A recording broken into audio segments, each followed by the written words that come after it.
Freedom का आपको इस्तेमाल कैसे करना कोई भी अपना थॉट रख सकता है, जरूरी नहीं है आप ही रख सकते हो। फ्रीडम का क्या फायदा होगा? आप अच्छा पढ़ोगे या डाउन पालोगे? आप उस फ्रीडम को आप कैसे लोगे? उसकी रोक टोक कोई नहीं होगी। आपने क्या सोचा कि अगर रोक टोक नहीं तो फिर हम कैसे? क्योंकि रोक टोक छोटा हो बड़ा सबको चाहिए होती है। अब पेरेंट्स होते हैं, जब हम अपने बच्चों पर रोक लगाते हैं, बच्चों को पूरा तो लगता है, मगर जब जीवन में कामयाब हो जाते हैं फिर वो सोचते नहीं हमारे पेरेंट्स बेस्ट थे। सारे बच्चों को ऐसे चलो आप बताइए। फायदा क्या है, नहीं होगा।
सीखा है, अगर हम उसका इस्तेमाल नहीं करेंगे तो उसका कोई फायदा नहीं सीखने का।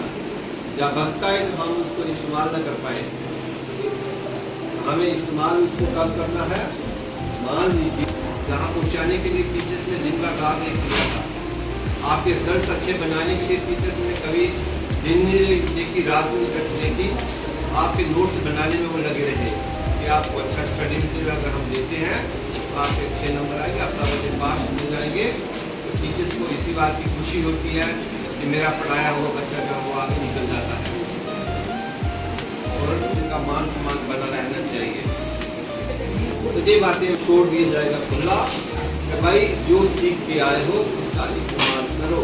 अगर आप उसका इस्तेमाल नहीं करोगे तो क्या फायदा? ये आप अच्छी तरह से जानते हो। कोई आपको 11th-12th में अंदर जो फ्रीडम की बात आप कर रहे हो, उस फ्रीडम में आपको करना क्या है? उस फ्रीडम में आपको अपने दिमाग का इस्तेमाल करना है। इसकी बेस्ट डिशेस जो होती है, टीचर्स की दुआएं जो होती है हमेशा काम आती है। जिस बच्चे ने अपने टीचर्स का मान सम्मान नहीं किया है तो जिंदगी में कभी भी आगे नहीं बढ़ता। मान सम्मान बरकरार रखें। हम लोगों ने देखा है कि हमारे बच्चे जो होते हैं ना, पेरेंट्स जो होते हैं, वो बच्चों के जो है वो भी स्टार्टिंग वाले गुरु होते हैं।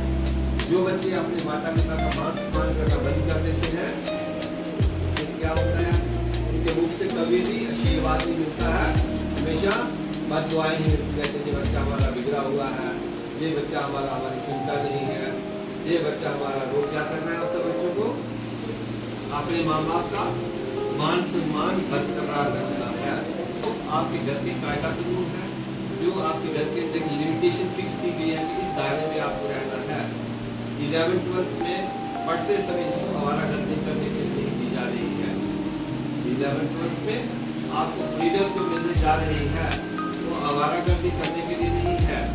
वो फ्रीडम जो है वो आपको अपने ऊपर बहुत ज़्यादा रिस्पॉन्सिबिलिटी आने वाली है, क्योंकि आपका कैरियर 12th के बाद शुरू हो जाता है। कुछ बच्चे 12th के बाद किसी डिफेंस में चले जाएंगे, कुछ बच्चे पुलिस में चले जाएंगे, कुछ बच्चे आगे का कैरियर अपना शुरू करेंगे, जो आप 11th-12th के अंदर सीखोगे, या जो आज में 10th तक आपने सीखा हुआ है उसको ही आपके पास है, वो आपके आगे 10th में, 11th में, 12th में जो बच्चे इंजीनियरिंग की ओर जाएंगे, जो बच्चे नीट की ओर जाएंगे, जो बच्चे डिफेंस की ओर जाएंगे, जो बच्चे एनडीए की ओर जाएंगे, हर एक दिशा में वो आपकी कम्युनिटी पार्ट के अंदर वही आपके उपलब्धि लाया करते हैं। स्कूल का कायदा कानून, हर घर का कायदा कानून हमेशा अलग रहता है। जिस घर का जो कायदा कानून होता है, हमें उसी के दायरे में रह के ही हमें अपने आप को बड़ा करना होता है। अगर हम लोग फॉर एग्जाम्पल के तौर पे अगर हम लोग अनमैरिड होते हैं, जब शादी होती चलाना पड़ता है, इसका मतलब ये हुआ कि हमें नई अपनी लाइफ को शुरू करना पड़ रहा है। नए स्कूल में जाने का मतलब है कि हमें अपनी लाइफ को नए तरीके से शुरू करने का मौका मिला है और हमारी रिस्पॉन्सिबिलिटीज बहुत ज़्यादा बढ़ गई है। तो अपने माँ बाप का मान सम्मान, आपके जो पुराना स्कूल है, नया स्कूल है, उसका मान सम्मान बढ़ाने के लिए आप सब कार्य करेंगे। कौन कौन मेरी बातों के साथ सहमत है, जरा हाथ उठा के बताएंगे। आप सब मुझे लगता है कि आप उम्मीद करता है कि आप सब आगे अच्छे रास्ते पर चलते हुए आगे पढ़ाई के साथ साथ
मान सम्मान घटना नहीं चाहिए।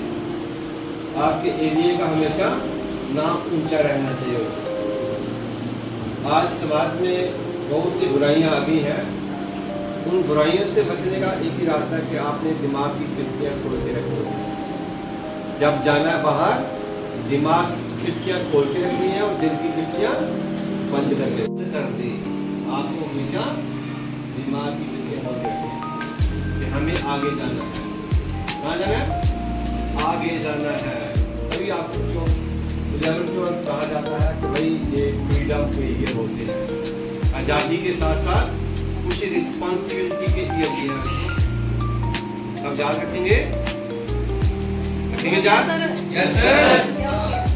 आप जो बॉयज हैं सभी अपने अपने पेरेंट्स के पाँव को हाथ मिलाएंगे, उनको प्रॉमिस करेंगे जो करने का हम उनको शुरू करेंगे। और बच्चियाँ जो है वो अपने माँ बाप के साथ गले लगेंगे और प्रॉमिस करके जाएंगे कि जो करने का हम पूरा काम करेंगे। चलो बॉयज पहले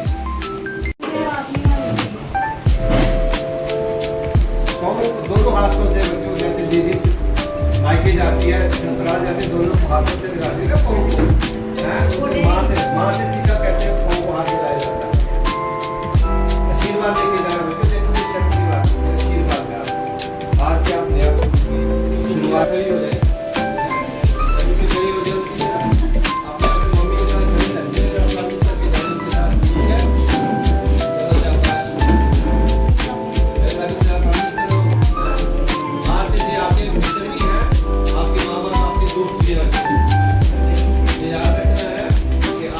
बाहर के दोस्तों को दोस्त बनाओ।